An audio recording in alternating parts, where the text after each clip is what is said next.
Crime trends. Crimes మనము గత ఒక ఎస్పెషలీ ఈ 4-5 ఏళ్ళ నుంచి చూస్తే సైబర్ క్రైమ్స్, కన్వెన్షనల్ క్రైమ్ తగ్గిపోయింది. అంటే అదే పనిగా చంపడాలు, ఆస్తుల కోసం చంపడాలు, లేకపోతే సెక్షువల్ జెలసీతో చంపడాలు, తర్వాత దొంగతనాలు. అంటే దొంగతనాలు కూడా ఏవంటే కన్వెన్షనల్ దొంగతనాలు, ఒక షాప్ని కొట్టేయడము, లేదంటే ఒక పెద్ద రాబరీ చేయడము, ఒక గోల్డ్ షాప్ని లూట్ చేయడము. మ్యాక్సిమం ఎంత వస్తుందో ఒక 100 కేజీలు వస్తుంది. ఒక ఫైనాన్షియల్ క్రైమ్ చేసామనుకోండి, అది ఏం లేకుండా ఒక రూమ్ లో కూర్చొని అదే 100 కోట్లు హ్యాపీగా, ఏ కష్టము లేకుండా, దొరికిపోకుండా మేధస్సుతో. సో మేధస్సుతో రిలేట్ అయిన క్రైమ్స్ ఆటోమేటిక్ గా పెరిగిపోయాయి. సో వచ్చిన తెలివితేటలు ఇలా వాడుకుంటున్నారు. And that is a change, pattern of crime. అది మార్పు. అదొకటి. 2, మానవ సంబంధాల్లో చాలా మార్పులు వచ్చాయి. Like family as a unit కంటే కూడా ఒక ఇండివిజువల్ చాలా ఇంపార్టెంట్ అయిపోయారు. అంటే నేను ఒక గ్రూప్గా ఫీల్ అవ్వడం కంటే కూడా నేను సింగిల్ అనే ఫీలింగ్ రావడం వల్ల ఏమవుతుంది, గ్రీడ్. ఆ గ్రీడ్ వల్ల ఏమవుతుందంటే ఇంకొకరికి అంటే నాకు ఎక్కువ ఉండాలన్న ఒక ఆస్పెక్ట్లో, అది పదవి కావచ్చు, పరువు కావచ్చు, అందం కావచ్చు, డబ్బు కావచ్చు, ఆస్తి కావచ్చు, నాలెడ్జ్ కావచ్చు, ఎనీథింగ్, ఇంకొకరికంటే నాకు ఎక్కువ ఉండాలి అన్న దాంతో there is lot of crime related to that. 2. మూడవది గ్యాప్ బిట్వీన్ ఒక man development and a woman. అది రాను తగ్గుతుంది అందరికీ అవకాశాలు ఉండడం వల్ల. So that is one kind of crime where women చాలా ఎక్కువగా బయటికి రావడం వల్ల ఏమవుతుందంటే రిపోర్టింగ్, ఉమెన్ ఒక చిన్న చదువుకున్నారు అంటే ఒక చిన్న అబ్యూస్ జరిగినా కూడా రిపోర్ట్ చేయగలిగిన స్థానంలోకి పెరుగుతున్నారు, రిపోర్ట్ చేసే సంఖ్య పెరుగుతుంది. సో ఆ కైండ్ ఆఫ్ క్రైమ్ చాలా ఇంక్రీజ్ అవుతుంది. And last thing is sexual crimes online. Financial క్రైమ్సే కాకుండా ఆన్లైన్ ఇప్పుడు child sexual abuse, pornography related, ఇవన్నీ కూడా దెర్ ఇస్ అంటే lot of money circulated for that.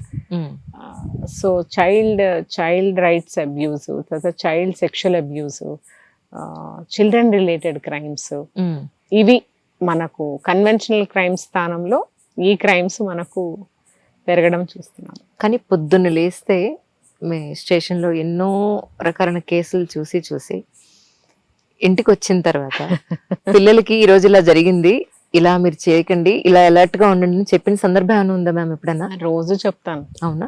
Almost అంటే ఆ సిచ్యువేషన్లో ఆ పర్టికులర్ ఇన్సిడెంట్ ఇలా అయ్యింది, వాళ్ళు ఇట్లా థింక్ చేశారు కాబట్టి ఇలా అయ్యింది అంటే they will also tell their view. Correct. దీంట్లో తప్పేముందని చెప్తారు, తర్వాత ఇది ఇట్లా చేసి ఉండాల్సిందని చెప్తారు. పిల్లలు కూడా ఎక్స్ప్రెస్ చేస్తారు అండ్ ఒక అవకాశం కూడా థింక్ చేయడానికి. నాట్ దట్ ప్రతి ఒక్కటి చెప్పాల్సిన అవసరం లేదు, వాట్ ఎవర్ ఎఫెక్ట్స్ దెమ్ అదైతే.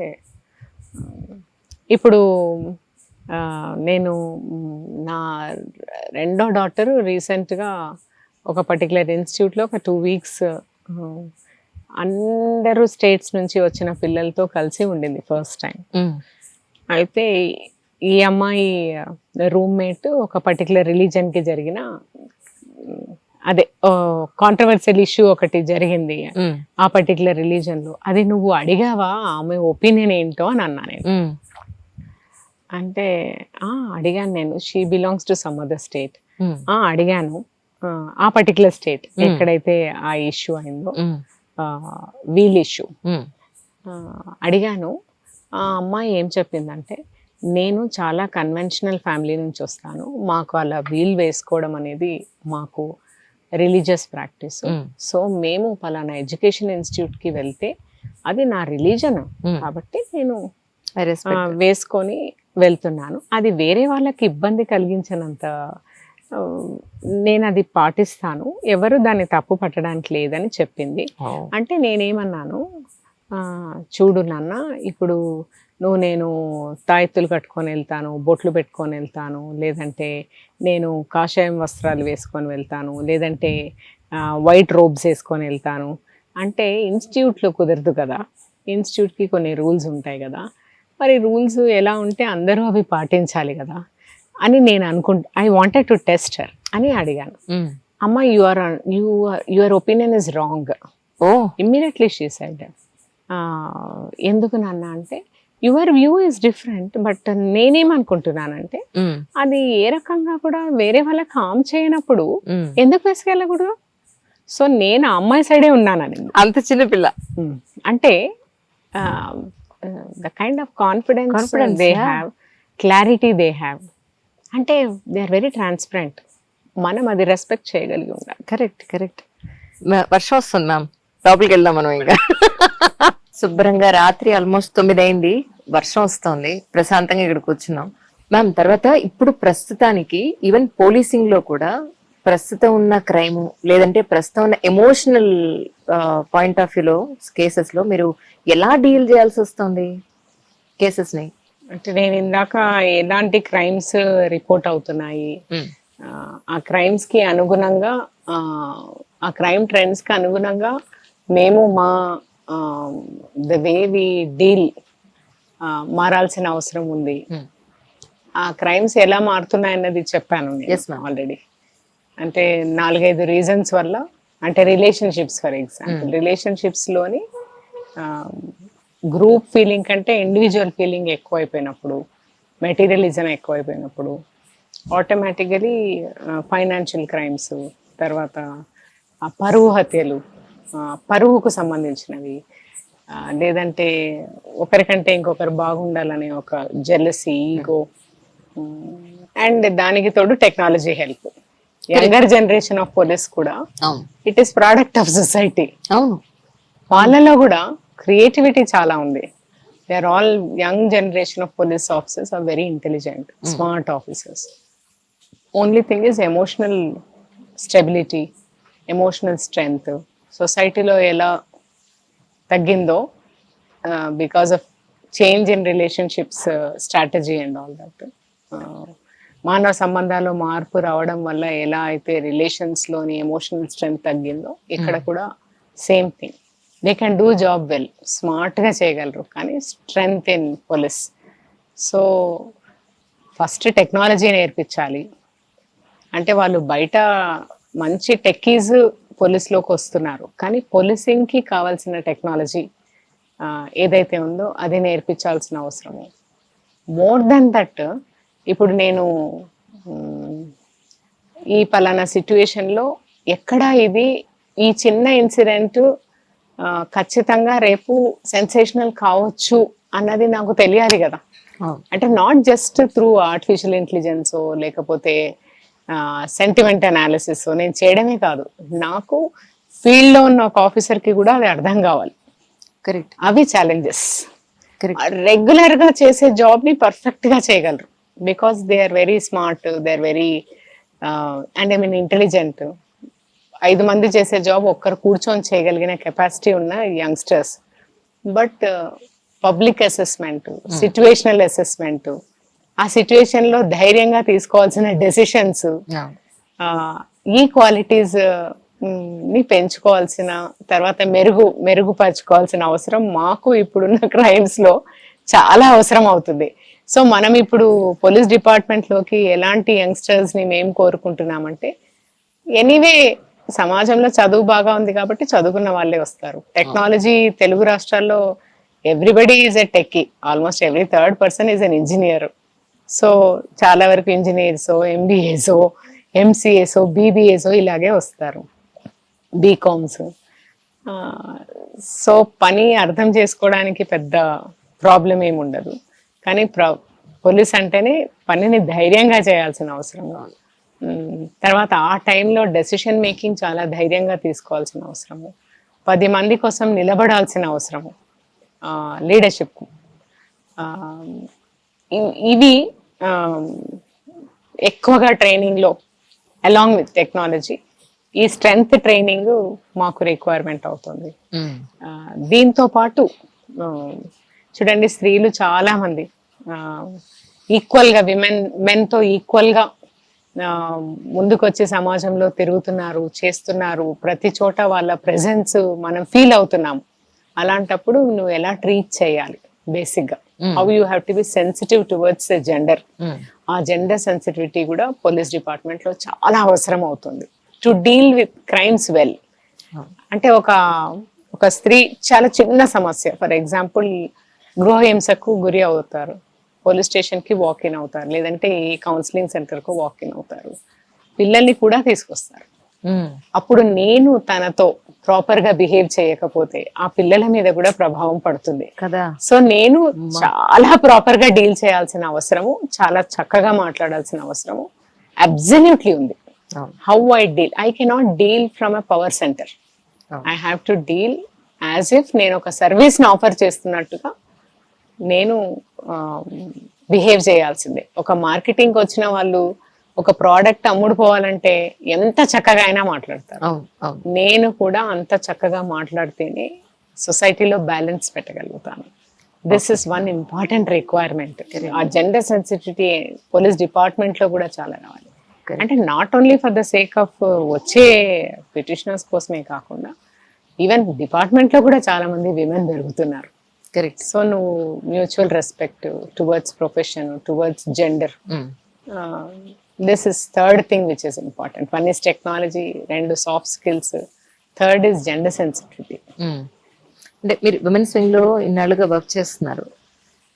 ఇన్నాళ్ళ వర్కింగ్ ఎక్స్పీరియన్స్ లో అబ్బా ఇది ఆ సిచ్యువేషన్, ఆ కేసు చూసి చాలా చాలా బాధపడ్డ సందర్భం అంటే ఏం చెప్తారండి? ఇలా జరగకుండా ఉండాల్సిందని మిమ్మల్ని ఎంత స్ట్రాంగ్ పర్సన్ కూడా కదిలించే దిశ ఇన్సిడెంట్.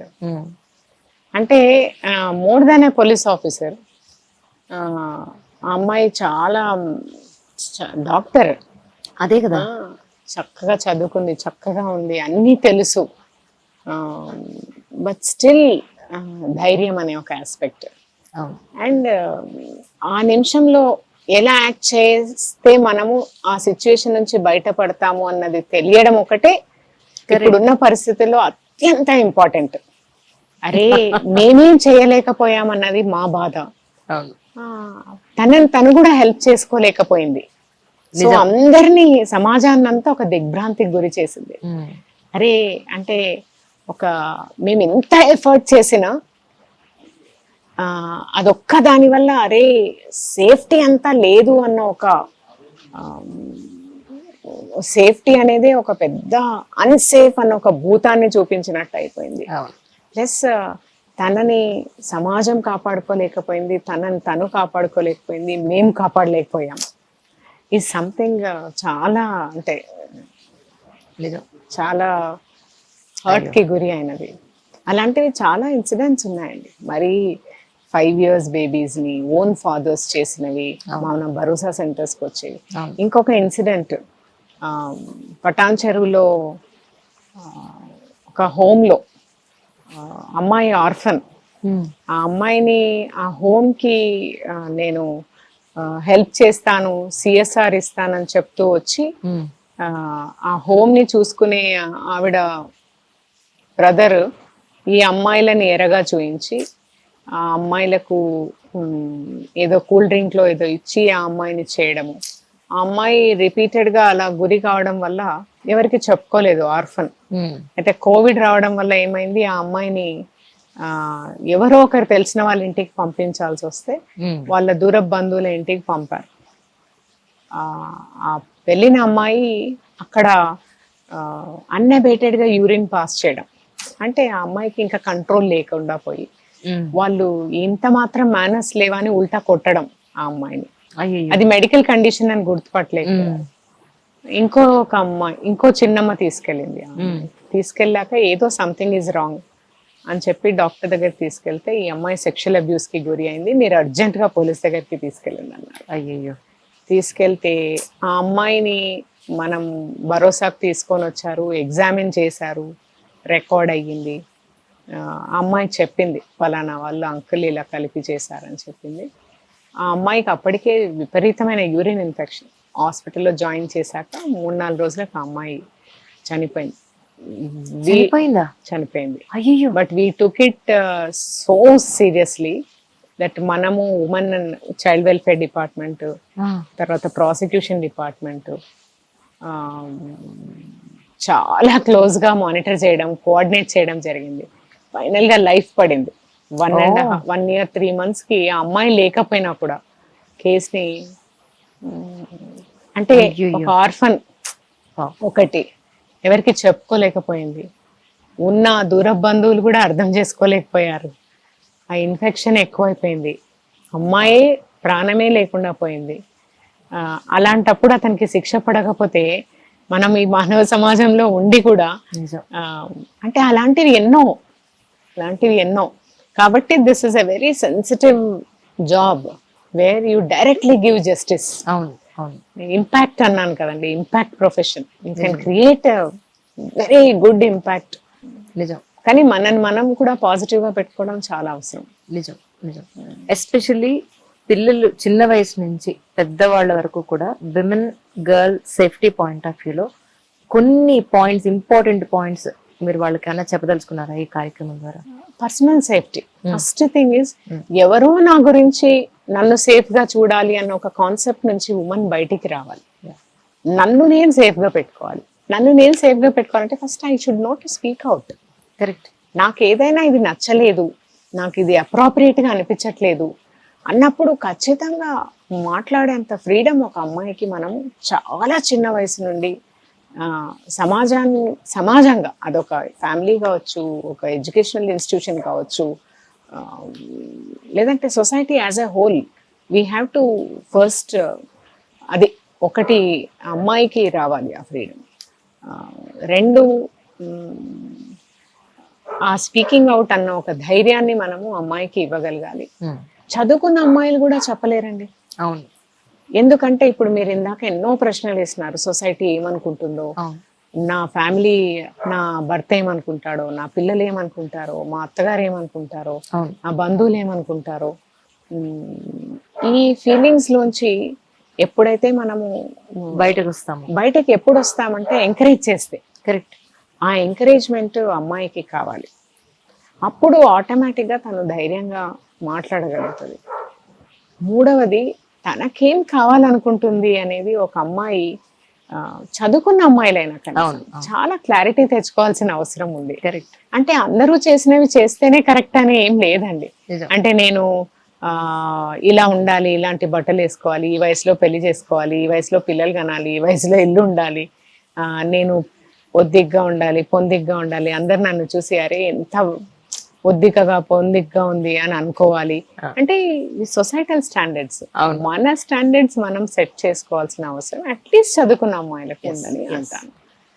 ఆ standard is no be connected to what somebody deciding about you. నిజం. ఆ స్టాండర్డ్ సెట్ చేసుకునేంత క్లారిటీ అమ్మాయిలకు కావాలి. These are the things I feel every girl should. అంటే అప్పుడు నవ సమాజం అంటాం కదా, వేర్ ఎవ్రీబడి ఈజ్ ఈక్వల్, నిర్మితం అవుతుంది.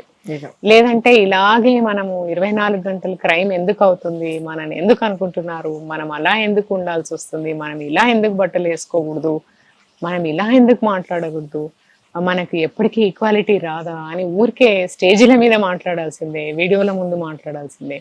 బట్ యాక్చువల్ చేంజ్ మన నుంచే స్టార్ట్ కావాలి. True. The change which we want to see has to start from us. True. చదువుకున్న తర్వాత కూడా మారలేకపోతే మనకి ఇంకెవరు మారుస్తారు? నిజమా. చాలా మంచి విషయాలు, చాలా ఉపయోగపడే విషయాలు ఈరోజు మీ నుంచి నేను కూడా నేర్చుకున్నాను. Actually as a mother, as a woman నాలో ఉన్న చాలా డౌట్స్ కూడా అడిగాను. Actually thank you so much ma'am. Once again ఎక్కువ ఇబ్బంది పెడితే దయచేయండి. Thank you Anjali garu. Thank you so much. You always are awesome. Thank you ma'am.